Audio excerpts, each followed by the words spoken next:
it began back in 1984 in high school when this was Benedictine. It's a different school now.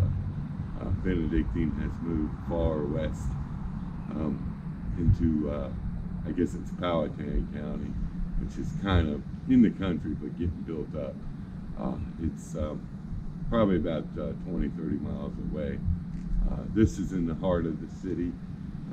These doors I walked through many a times over the years, 4 years to be exact. Well, 3 years. 1 year it was burned out and gutted by the fire of my sophomore year. But I'm going to walk you around and show you the neighborhood, show you where I sort of grew up in my adulthood. And of course, I'm being a little girl today, being Zoe today. But, you know, back then I had my uniform and I was prim and proper and military. Well, not prim and proper. I got demerits all the time for not shining my shoes or not shining my brass. I was a little half-assed, but then I was a buck private or private first class. Actually, I made it to private first class. That was something to be said. So anyway, I just want to give you a little walk around and add to the other video that I did about my middle school years. So we'll begin here, and I will narrate it as best I can remember, tell you a little tidbits, and walk you up to the girls' school, which I could never walk up to when I was here. I was too shy and too embarrassed and dysfunctional at the time too, I might add. You know why. Many dysfunctions, social dysfunctions, family dysfunctions.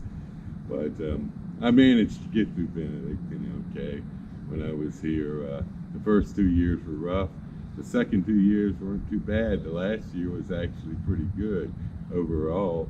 And junior year was pretty good, considering I had my ups and downs, as you know, with my little bipolar stuff, which wasn't certified then. It was not known, but it was there, I guess. It's always there. They just don't find it till later in life, and mine wasn't found till college, really, or after college. But I got through here and didn't think I would when I walked in the door in 1984 on a hot, steamy summer day in August. They had no air conditioning at the time. The building was not as nice looking either. It had been redone, and it looked pretty much the way it looks now when it was renovated. But when I was here, there was no air conditioning, steam heat, old plaster walls, beat to hell, 100 years old of age showing, or damn near 100 years of age. And you know, it was rough those first 2 years. The first year was rough. The second year was even worse because the school did burn down towards the end of the sophomore year. So we had to spend the junior year in trailers right across the street on the Virginia Museum property. And the trailers were the worst. I would have rather been in the hot, steamy, old, cruddy school than those damn trailers. They were the worst. But we made it through that year and had a nice new building for our senior year. And so the story begins.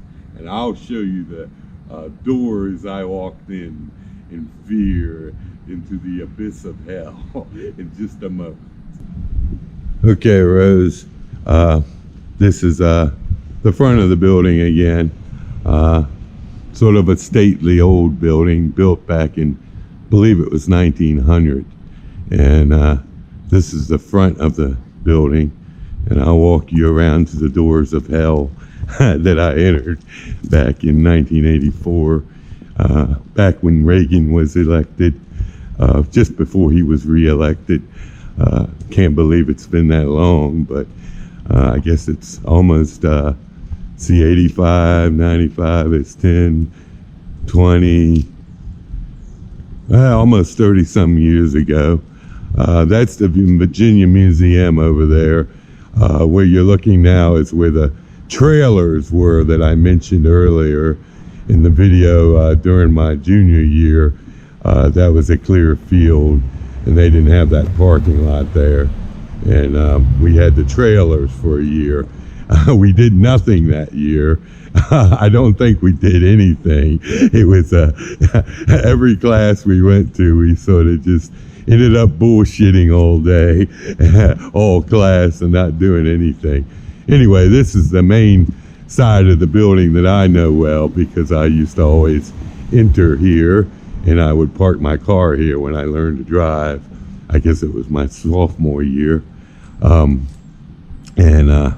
This is the side of the building. As you can see, I have to turn the camera up. It's a very imposing building in a way, especially when you're 13 or 14 years old, whatever I was when I started here in 1984. Now, this is the doorway of hell. This is the doorway I entered into the cruddy old building. As you can see, it's very imposing. And this is where I had to enter on that hot, steamy August day back in the end of August in 1984, when I started my freshman year. And that area there where you see the vents, that used to be a maintenance shop.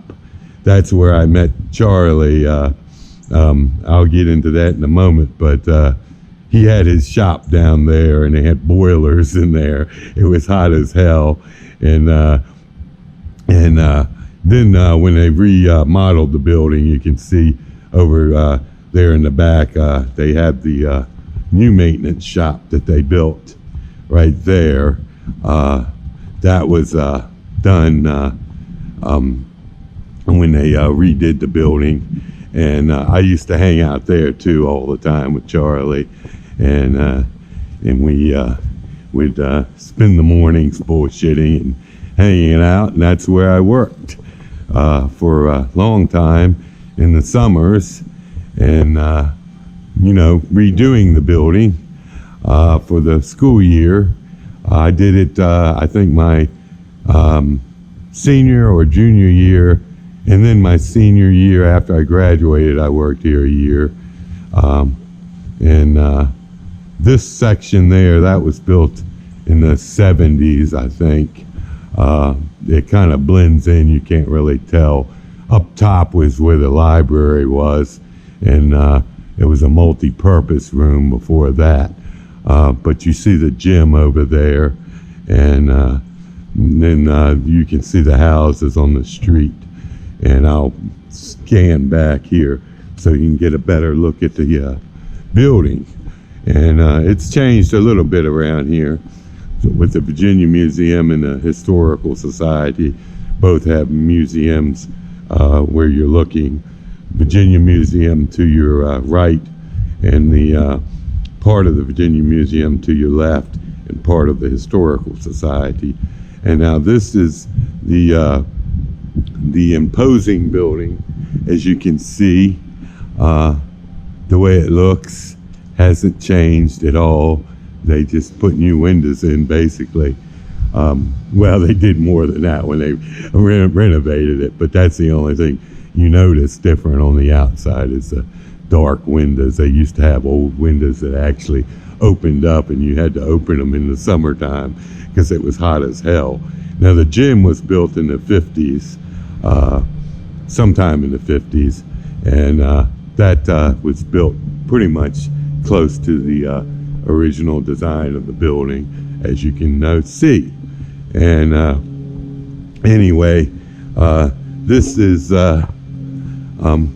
really where I kind of hung out the most, on this side of the building during my time here. And if you look straight up ahead, that's where the girls' school is. That's where the St. Gertrude's is, a block or two up there, and I'll take you up there.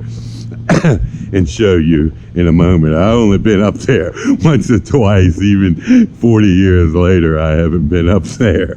That's how scared of the girls I was, I guess. I don't know. But anyway, this is I'm just going to walk you around and show you the kind of the neighborhood. This school was nestled in a nice little fan neighborhood. Of course, when they built the school, all these apartments and houses weren't even here. It was just a big open field, basically.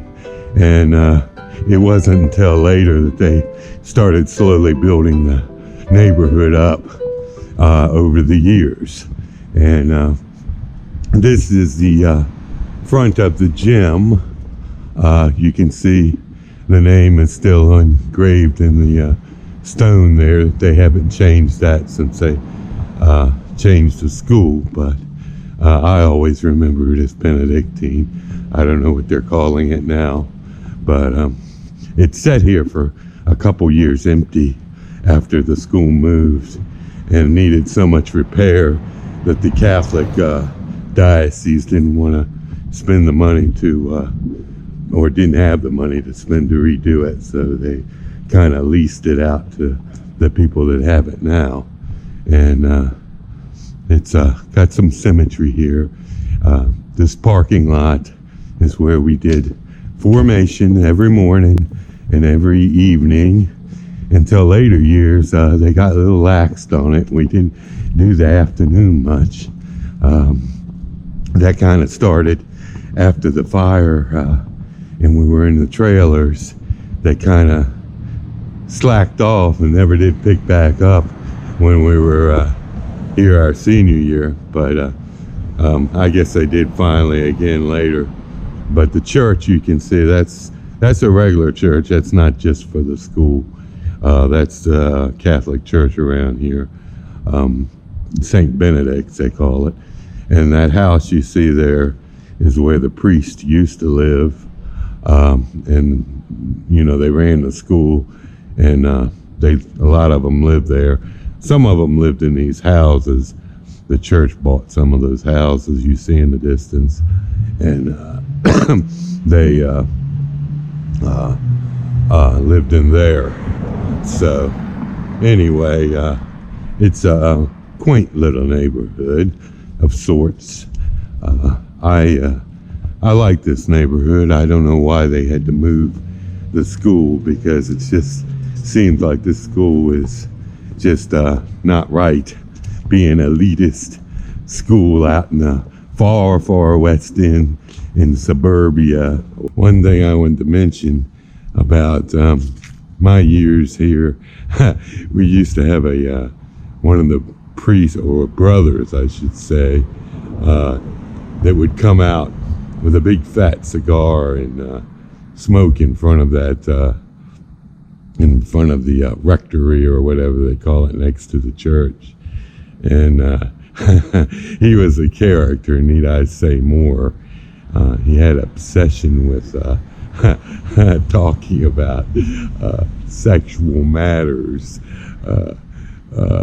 sometimes with people, and the kids would joke about it all the time, and I always thought something was a little strange about that, but I don't know what the real story is behind it all. But it would be remiss for me not to mention him. His name was Father Donald, as I recall, and he has since passed away, but he was a fixture here for many, many years, and I knew him a little bit. I talked to him sometimes. He used to kind of take on to me for some reason. I don't think it was anything nefarious, but he did in a way. But then he would do that with other people too. But I was kind of the quiet one, and I guess he was curious about me. He taught religion too, religion class, in one particular level. I forget what year it was, sophomore year, but he just I don't know. He knew I was a deep thinker, I think.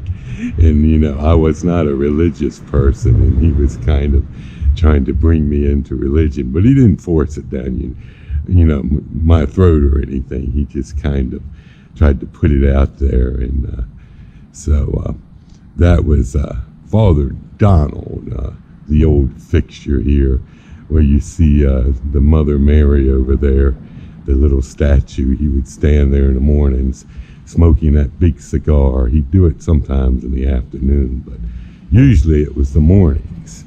And then over here by the gym here that you see, that was the that other building right in between was the was kind of the like the office part of the school. Upstairs they had the school office and stuff, and underneath they had the cafeteria and the military office, and that's where Colonel Dean had his little place. Everybody here, all the military people didn't like Colonel Dean because he didn't play the good old boy games that some people wanted to play around here at the time. And so he was not reviled, or not revered, I should say, by many.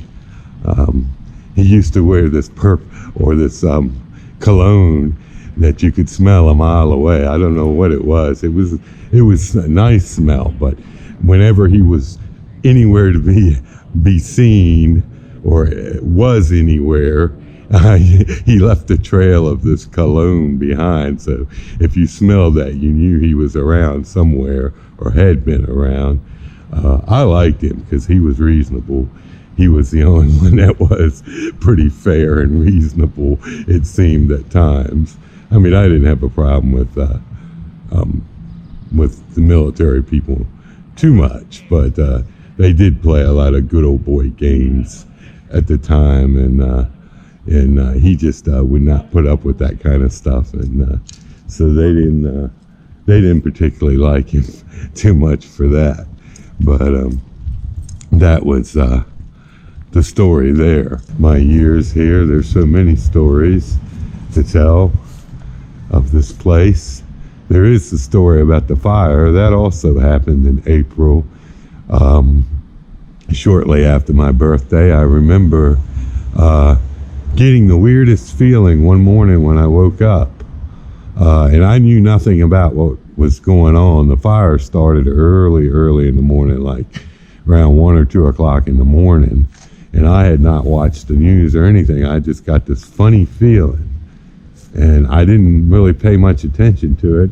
And me and my mother came, this is before I could drive. She drove me down here, and they had all the streets blocked off, obviously, because they had almost every fire crew in the area here trying to put this fire out. And I looked at the back of the school, and it didn't look as bad as it actually turned out to be.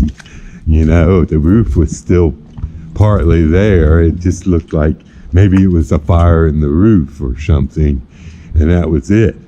Well, later that day, I got a chance to walk inside the burned out guts of the building, and it was a mess. The steel beams were so hot, they had melted on the roof, and there were thousands of gallons of water on the very bottom floor. You couldn't even get to that floor. Everything else was totally water damaged and ruined. The entire building was just totally ruined. And when they did renovate it, they had to completely gut the building to the bare brick. I mean, everything had to go. And so that's what they did. And it took about a year to renovate this building, but they kept running out of money and having money problems. They could have got it done probably a little bit quicker, but they just didn't have the money to keep a crews on it around the clock like they had started at first to do. So we had to spend all our time in that gym that year that the school had actually burned, we spent the rest of the year in the gym because of state law required that you had to have a certain amount of time in school. They didn't account for disasters like what happened here. So they kept us in the gym. We didn't really do anything. They just tried to keep us entertained, and we stayed here for as long as we had to, day-wise. And finally, we were allowed to just go home somewhat earlier than we normally would. And the next year, we were in the trailers over on the Virginia Museum property across the street from the front of the building. So that's the story there. And it was a mess. It was a mess. Those trailers, like I said, were god-awful hell. That year was god-awful hell in those trailers. They were cold as shit in winter and hot as hell in summer. And they were so cheap, One trailer, we between our English class trailer and a math class trailer, they had this thing going on where they were slowly tearing this hole through the wall between the two classrooms that were in this one trailer. And finally, towards the end of the year, the whole wall was torn out, and they tore a hole through to the other classroom. I mean, everybody was just bonkers that year, and nothing was quite right. Like I had said earlier, nothing got done. We didn't really learn that much other than how to survive and make the best of what we had, because we didn't have much. Now, what you're looking at over there is the Daughters of the Confederacy home. Well, it used to be. It belongs to Virginia Museum now, but for many, many years, it belonged to the Daughters of the Confederacy, and until there was only one lady left. And when she died, they donated it to the museum. And you can look down the street and see the other angle. And this building, aside from its political nature to some people, it's a beautiful building. It's a replica, kind of the White House, if you notice. In fact, it's so close to looking like the White House that when I was here in high school, they filmed a movie here about Lincoln, and they had this entire street here covered in grass, and they had wagons and carriages and horses and some famous actors. I forget who was in it, but they were out here for about a week or two, maybe 3 weeks, filming the movie, and we kind of get a glimpse of it in between classes, or doing throughout the day. And this is the church, St. Benedict's. It's a beautiful church inside. It's not real intricate or extravagant, but it's nicely done. We used to come here and to the church and do some of the religious services that they would require us to do, and they never pushed anything down your throat or anything, or beat you down or anything, but they'd have like Ash Sunday in here, or Ash Friday, whatever it is, in there, and sometimes they'd have other services we'd go to as part of the religious education. And this is a closer look at the area where the priest would live. I don't know what they're using it for now, probably offices, but they had a nice little nugget here in the fan. I must say, it was just nicely put. I'm not a real big fan of where they moved the school, or they put it out on a huge plot of land right between a bunch of McMansions, like I said, in the West End, and it's kind of become elitist more and more, and I don't like that. When it was here, you were right in the seat of the city, and you could walk down the street to the 7-Eleven or sub shop, and to the Triangle is right down the street. I'll take you down there in a moment, but the Triangle is just like a little triangle. They had some rowdy bars there at the time when I was going here. They had one called Cafe 21, and I'd come to school at 6 o'clock in the morning to meet Charlie and avoid hazing. This is before I could drive. I had to take the bus, and I would walk past there at 6 o'clock in the morning, and there were people in the bar still drinking beer, and you could smell the smell of tobacco so thick out the door outside, even when it was sealed up closed. It was had been there for years, and kind of was a watering hole for drunks. As far as I know, I never had been in there. They later changed it to Cafe Diem, which you may remember me and Tracy used to go to. I would go there with her to support her little music pursuits when she first started playing out live. She would go there all the time. On a Monday night they had open mic night, so I would go there with her. It wasn't quite as rowdy then. It was rowdy, but not like Cafe 21. It had kind of a more hip crowd, and you didn't have people hanging around till 6 o'clock in the morning like you do, like you did there. And of course they had the famous Ritz. Everybody got blitzed at the Ritz. That's the Virginia Historical Society, by the way. That used to be a field with a bunch of trees. I don't know what they have in there now.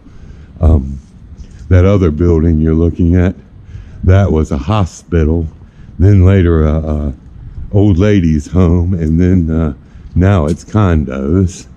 I forget what they call it, but these are little apartments here along the way to the Triangle.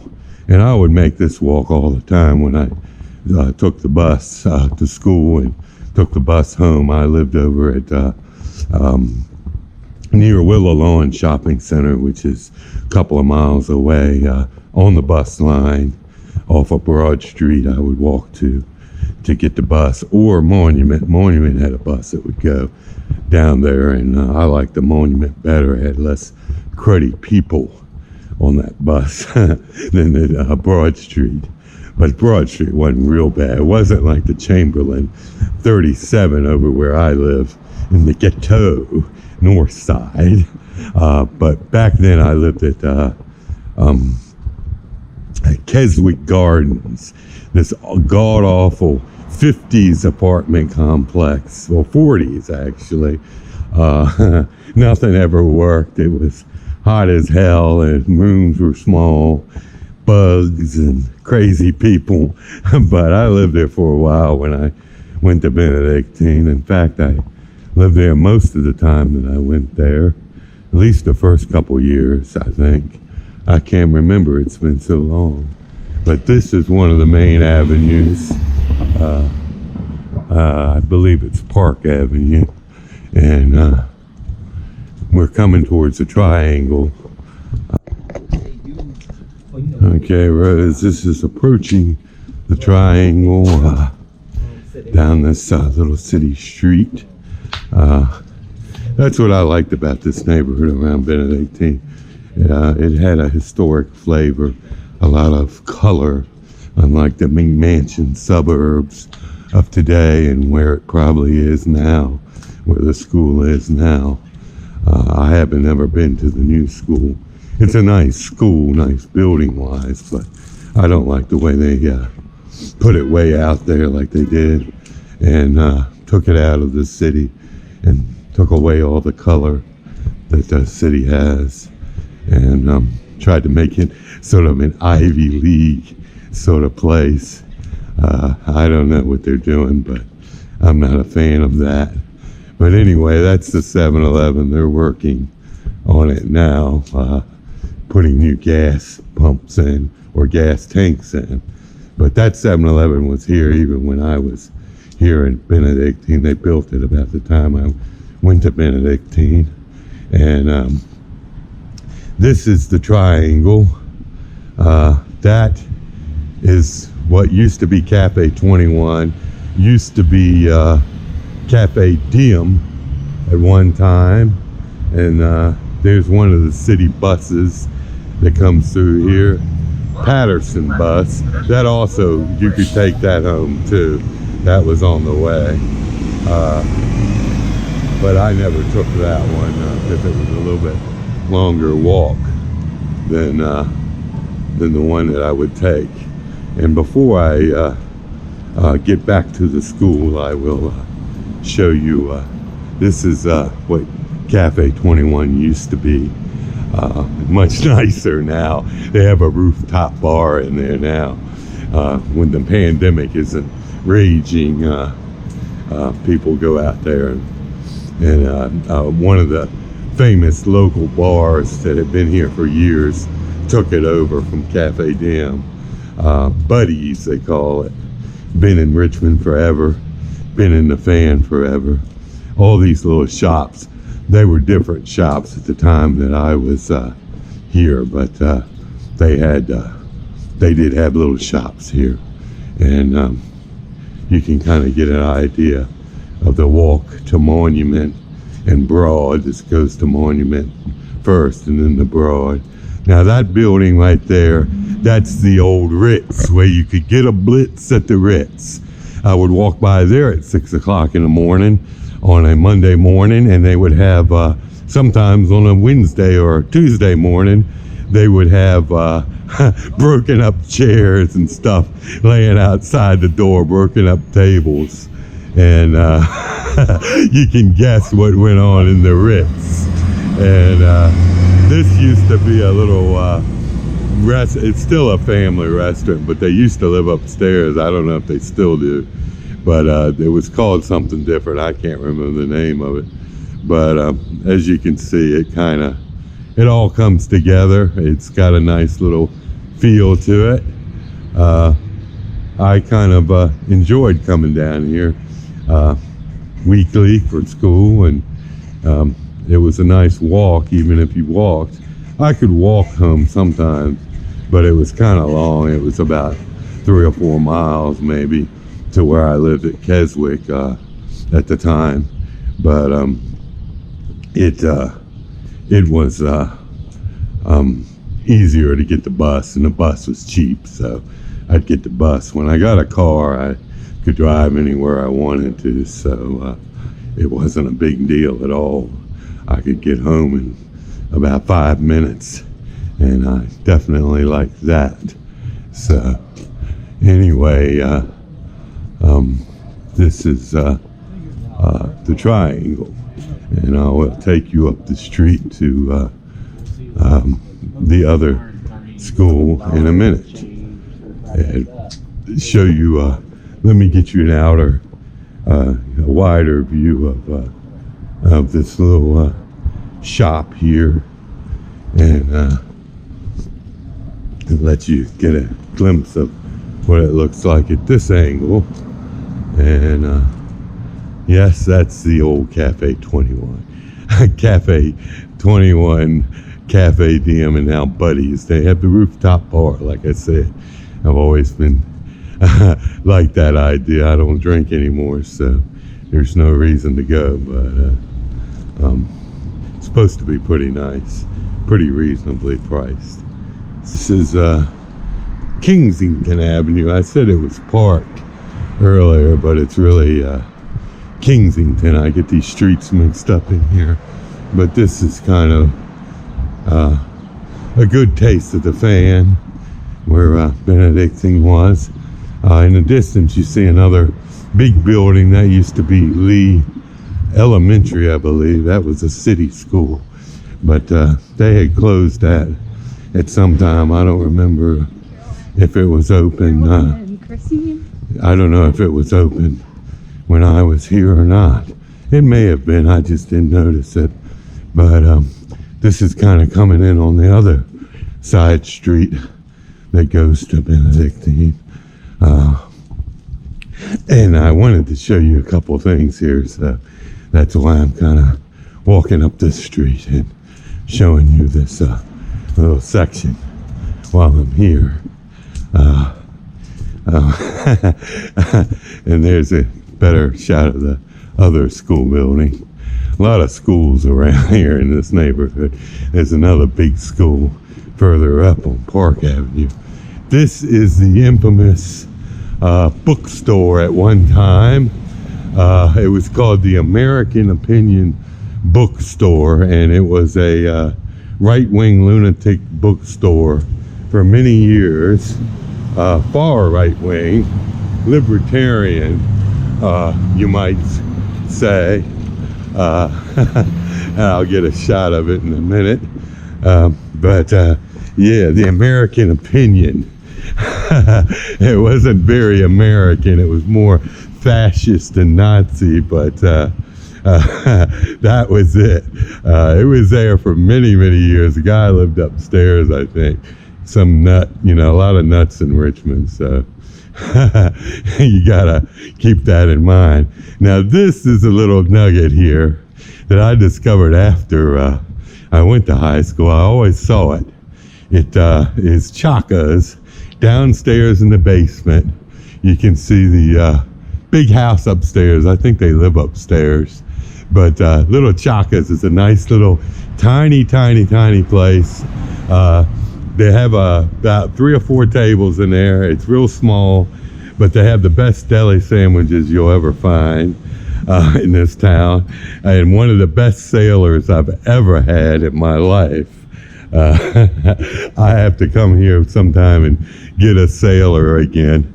I love their sailors. I took my father here once, and he actually liked it. He usually never liked anything that I took him to, but he liked this place.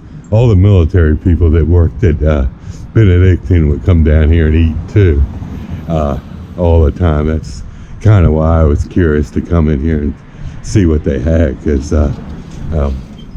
they kind of like the same stuff I like. So it's there, and it's just a block away from school. It's real reasonably priced too. You can get a nice sailor in there. Several years ago, it was like $6. It's probably about $8 now, but it's the best sailor you ever tasted. I guarantee you, if you come to Richmond, you got to go there. And they got cheap beer too, and they got good beer cheap too, not just pissy beer.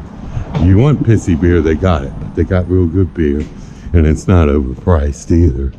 So it's a nice little family-run place. And this is a little alley maze they got back here. And then I'm going to walk you up to the girls' school and show you what a walk it was just to see girls back in high school. Which I never did, unfortunately. Lacking in experience. After my dealings with Tracy, boy, I need some experience, don't I? She was a piece of work. I didn't meet her until, 1989, like the year after I graduated. Now we'll go up there, and I'll show you the girls' school. And we make the trip to St. Gertrude's. And I said, just like a woman's got to be her way, well, you know me, Zoe Sophia's got to be my way. Everything I do's got to be my way. I guess that's the girl coming out, isn't it? I don't know. But I always longed to come up here and fuck with the girls, but by that time I was so repressed and dysfunctional that I never felt like I could. I was scared and shy, and girls were just too new to me after the first year or two away from them in Benedictine, and it just got worse as the years went on. I didn't really get to see girls again until college, and really didn't really get to interact, on a more personal basis until I went to VCU, which was after 2 years of community college. So it kind of set me back in a way, in a lot of ways. But I guess that's the way it goes. So you live and learn. If I had to do it all over again, I would not have done it that way. But hindsight is always 20/20, isn't it not? Now here we are to the girls' school. And like I said, I haven't been up here in years. I don't think I've been up here but once in the last 40 years, 30 years. That's St. Gertrude's, that you can see. So it looks a little smaller. I don't know. They had a lot of girls there, so I don't know how they fit them all in there. But there's a classic truck. That one like I'd like to have. Anyway, this is where all the Benedictine cadets would hang out in the mornings and afternoons and come up the street doing burnouts and trying to show off their cars and whatnot, you know, things guys do. Me, I just like those uniforms. I wanted one myself. I wanted to wear one of those cute little plaid skirts that they wore at the time. They weren't that long either. They were kind of short. Not real short, but they were shorter than some I've seen today. And I always wanted one. I wanted to be a cheerleader too, of course. You know that already. I wanted to do a lot of girl things that I repressed back in those days, and still repressed all the way through college. But this is the stately girls' school, and I'll do a wide cut for you. Like I said, hadn't been here in 35 years, so I've forgotten what it looked like. I only came up here once or twice, so it was a long, long time ago. But they had this was still here too. This little plaza that kind of hung out here, and you see the steps leading up. That's the old part of the school. This was a newer part, but it was here when I was here. So I don't know what they're going to do with it now that they're no longer here anymore. But as you can see, it's a long trip if you're a shy person to get down that street and come up here as a freshman or sophomore with no experience at all, and meet these girls. So, but it's right online, as you can see, and there you have it. This is Kensington, and I've never been inside that school, believe it or not. All these years, I've never been in there, but that's it. To show you where I learned my English and became that writer you think I am, that I have my doubts about. I don't know if I'm a very good writer or engaging, poignant writer, but it all started here in this school here. This is where I learned English. If you look at that room in the back on the second floor, that's where it started in the summer of 1984, before I actually was in school. We had to go to like a pre-school sort of, I don't know, preparation class for a month or two, I think. And the teacher that taught that was the same teacher that taught freshman English. And he also taught senior English and was known to be very picky and anal. As you can see, the towering building. I just wanted to show you the classroom where English began. That top room above on the second story there is where where my English history began. And in this classroom on the second floor, those two rooms were where I learned English and became the writer, so to speak, that you know me as. I don't know how good of a writer I am, but I do it, and I just wanted to show you a little of that, give you a little tidbit there of where it all started. And of course, that's the door to the abyss of hell that I told you about earlier, that I entered in 1984 in this towering abyss of a building that would become home for 4 years. This is where we had senior English with that same teacher that I had in 1984 who taught freshman English.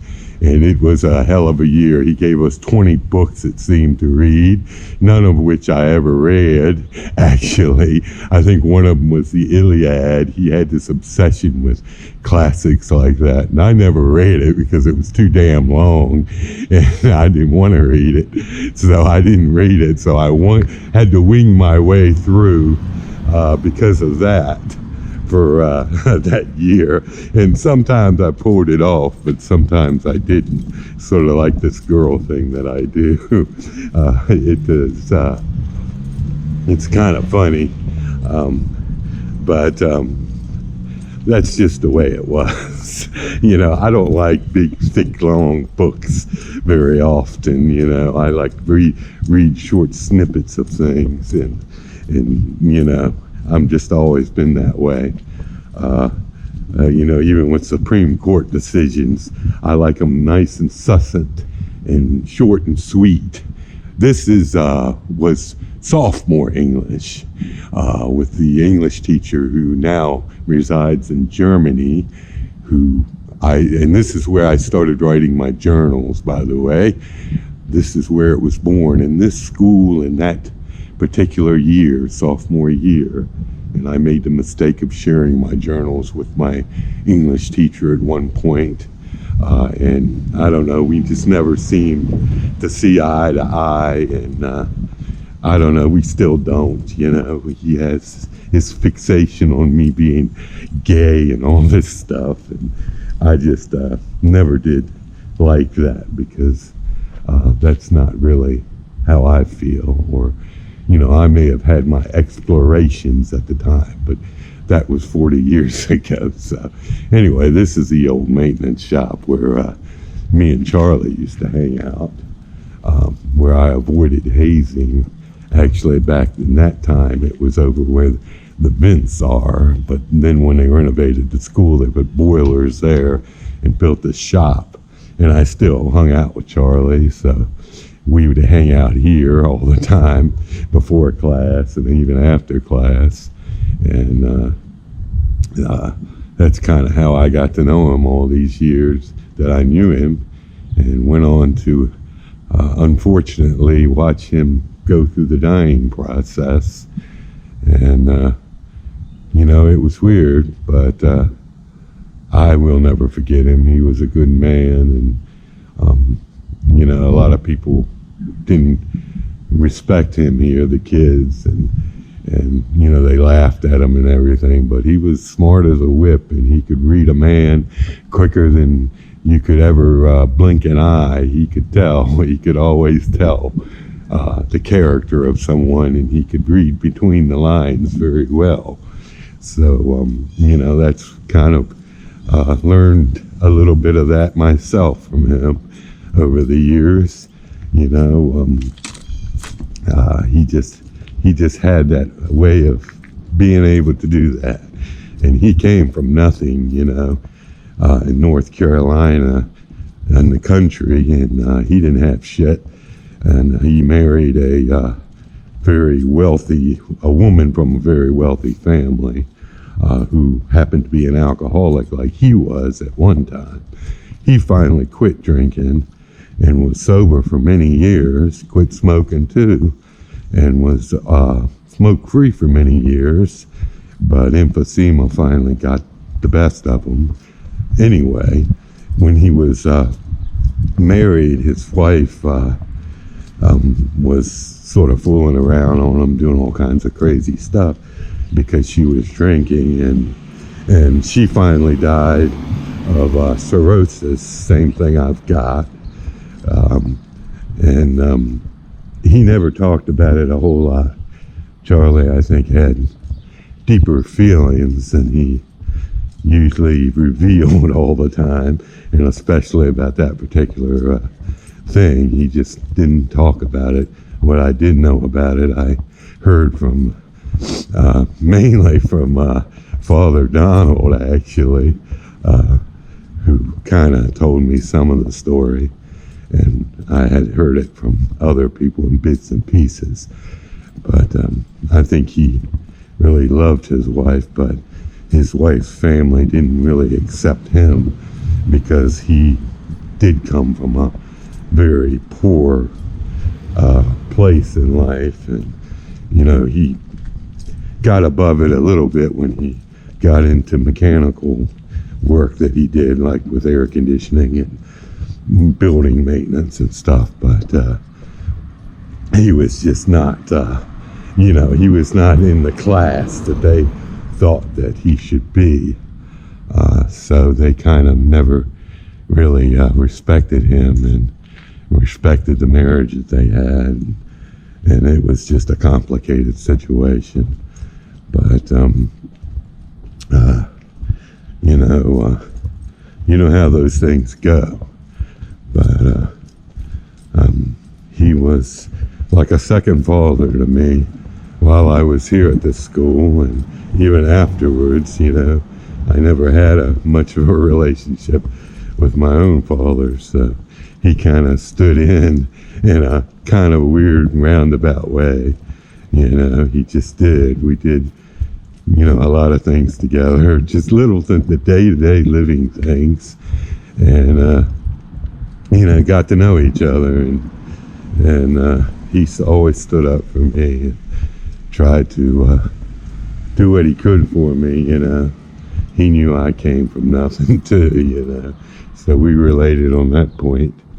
Now, I should have told you more about Charlie. He had a girlfriend that lived in that yellow house. She was an airline stewardess. She was about 40 something. He was in his 60s. He was like me. He liked the younger women. Anyway, he wasn't really a girlfriend, but he would go over there and talk to her all the time. And she kind of liked him. Everybody liked him, except the students here. Make fun of him, except me. I'd get pissing contests with him sometimes over stuff. He'd be trying to tell me to do things a certain way. I didn't want to do them the way he told me, and I should have listened, because I would always screw something up, fuck it up really bad. I'll never forget the story of the gym door. We got these donated fire doors that are put together with this material that's like sawdust and this thick epoxy glue, and they're hard as hell to cut. They'll burn up a blade in 2 seconds on a circular saw or any kind of saw. And he told me, he says, don't cut that door, don't cut that door. This is the summertime, and this is when we had that asshole priest running things. They he came after I graduated. I won't get into the story of him, but he was a child molester, and they finally got rid of him. But he didn't do anything here, but he had done it at previous schools, and they found out about it. And the old man used to tell me, he said, I know there's something wrong with him. He couldn't put his finger on it, but he knew something was up with him. And he was a very good judge of character. He could read people. He'd tell me all the background stories of things that went on in the church and in school and stuff, and with the priests and whatnot. But anyway, he was the priest that was running things, and he was an asshole to everybody, especially the old man. So he didn't want me to cut that door, because he knew I'd fuck it up, and he'd get a bitch fest from this other priest that was running things. His name was Augustine. He was this German asshole. I don't know where they dug this guy up, but anyway, he told me, don't cut that door, and I cut it anyway, and I cut ripples in the bottom of it, fucked it up so bad. And of course, Mr. Augustine saw it, and we had a tissy fit. He's the same priest that was in his office with the old man one time. They were putting up a figurine of Jesus, and it slipped out of the Augustine's hand, and he said, "God damn it," real loud, and the old man didn't say nothing. It just said it all about his character, you know, his true character. But anyway, he saw this, and boy, he had a fit. He didn't know I had done it or something. Anyway, so they had to get a new door donated. They had people that donated this stuff that had gone here years before. They owned a mill, and which is over here in the fan, actually, close to it, Scott's Edition. And they had to get another one. He had to cut it and showed me how to do it, and it was a real bitch. But you get that saw blade in there, and it would just go all over the place. You couldn't keep it straight. You had to have a special brakes and all this shit to cut the damn thing with. But we finally got it fixed. But anyway, that's just a little tidbit of my days here. I wonder what the old man would think of my girlishness here these days. I'm sure he would remain silent. He wouldn't really give a shit, but he'd want to say something, but he wouldn't say it. But he was like that, you know. He was a good man, but kind of a funny, sort of eccentric in some ways.